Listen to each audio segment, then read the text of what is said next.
The news line, अचूक वेधक. कोयना धरण पाणलोट क्षेत्रात गेल्या काही दिवसांपासून सुरू असलेल्या दमदार पावसाचा जोर आता काहीसा ओसरला आहे.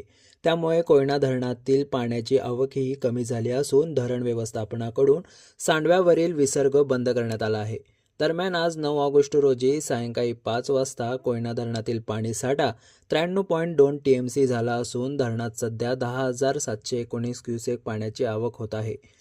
पाणी पातळी नियंत्रणात ठेवण्यासाठी आज सायंकाळी 7 वाजता धरणाचे 6 वक्र दरवाजे पूर्णपणे खाली आणण्यात आले. त्यामुळे सांडव्यावरून कोयना नदीत पात्रात होणारा विसर्ग पूर्णपणे बंद झाला आहे. दरम्यान कोयना धरण पायथा विद्युतगृहाचे 1 युनिट सुरू असून त्यातून 1050 क्युसेक पाण्याचा विसर्ग नदीपात्रात सुरू आहे. त्यामुळे सध्या कोयना नदीमध्ये केवळ 1050 क्युसेक पाण्याचा विसर्ग होत आहे. मात्र आगामी काळात पावसाचा जोर पुन्हा वाढला आणि धरणातील पाण्याची आवक वाढली तर परिस्थितीनुसार सांडव्यावरून पुन्हा विसर्ग सुरू अथवा वाढवला जाऊ शकतो. द न्यूज लाईनसाठी Amol Takale, Karad. The news line, अचूक वेधक.